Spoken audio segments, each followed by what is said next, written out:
4 décembre 1954. À la mi-janvier, le travail préalable sera accompli. Il y aura bientôt 6 mois que le gouvernement a assumé la responsabilité des affaires du pays.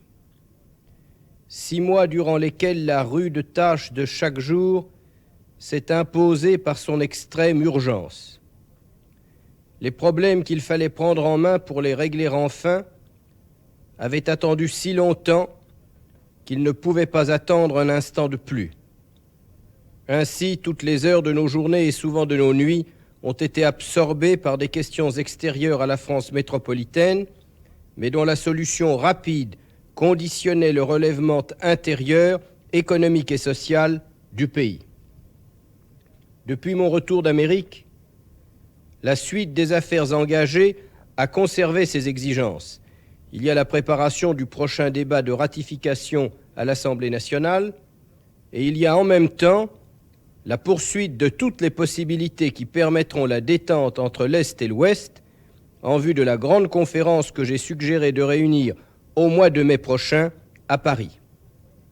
Il faut, croyez-le, beaucoup de persévérance pour avancer sur le chemin qui mène à la détente internationale, mais les encouragements qui viennent sont d'autant plus précieux.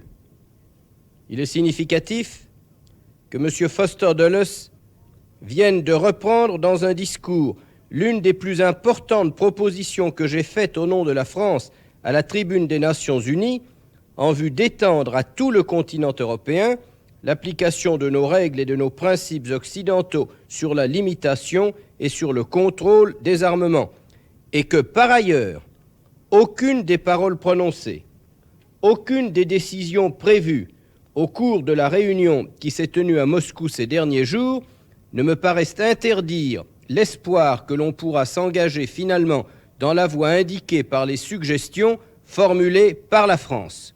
Cela méritait, n'est-il pas vrai, d'être noté ce soir.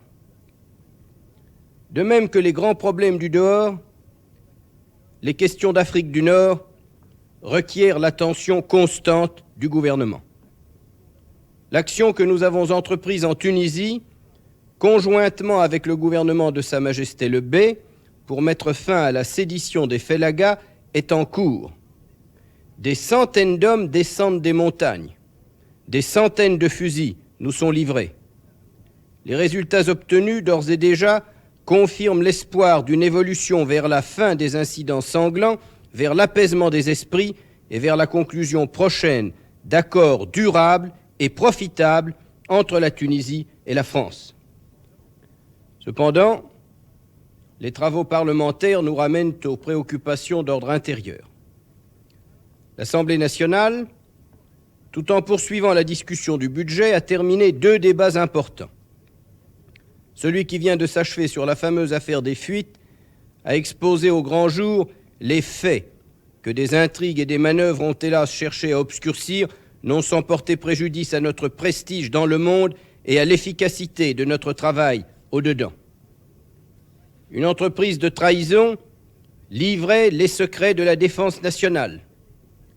Elle les livrait depuis quelque temps déjà lorsque le gouvernement actuel est venu au pouvoir. Dès qu'il l'a su, il a démasqué l'entreprise. Les coupables ont été arrêtés. Ils sont aux mains de la justice et ils seront châtiés.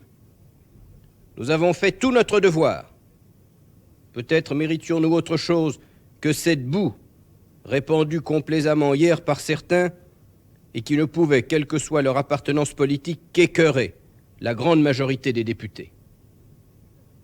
Au début de la semaine, l'Assemblée nationale avait par ailleurs voté la réforme de la Constitution. La question traînait depuis 4 ans.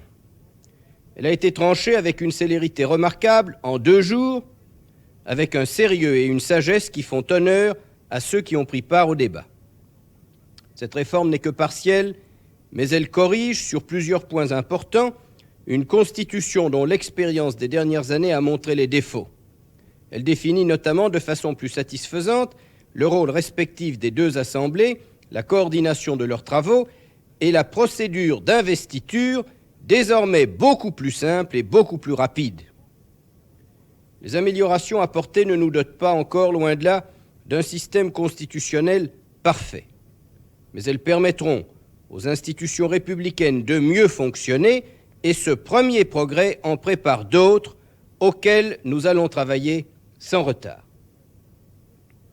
Je viens de vous faire le compte-rendu succinct, rapide, du travail d'une semaine qui fut chargée comme les précédentes. Le mois de décembre verra s'écouler d'autres semaines encore, non moins chargées. Puis, au début de l'année prochaine, je me rendrai en Italie pour régler avec nos voisins d'importantes questions d'intérêt commun et pour fixer ensemble les positions de nos deux gouvernements sur les grands problèmes internationaux. À ce moment, j'aurai achevé, enfin, de mettre en place les éléments essentiels de notre politique étrangère, de consolider notre position, de redresser notre indépendance, de préparer les conditions fondamentales de la détente générale dont la France doit être le premier artisan et le plus actif. Un nouveau chapitre de l'action gouvernementale pourra alors s'ouvrir. Absorbé jusque-là par un calendrier écrasant, j'ai été empêché de m'occuper autant que je l'aurais voulu de questions essentielles sur le plan intérieur et notamment de l'expansion économique, de la situation sociale, de la politique agricole et des réformes nécessaires dans l'enseignement et dans l'administration dont je connais cependant, comme vous, l'importance et l'urgence. Je n'oublie pas le mandat qui m'a été donné par l'Assemblée nationale de mettre en œuvre le programme d'une renaissance économique qui refera la grandeur de notre pays, d'une renaissance qui sera notre espoir et bientôt notre fierté. Vous qui m'avez suivi de semaine en semaine, vous savez pourquoi je ne pouvais pas jusqu'ici remplir pleinement ce mandat. Vous savez que les forces humaines ont des limites. Mais à la mi-janvier, le travail préalable sera accompli. Je pourrai me consacrer entièrement à la direction du gouvernement et de ses tâches économiques et sociales. Mon ambition la plus chère, c'est que les forces dont je dispose, c'est que l'expérience que j'ai acquise servent à la réalisation de cette grande œuvre de redressement intérieur qui doit être entreprise pour le bien de tous et qui réussira si elle est assurée du concours de tous.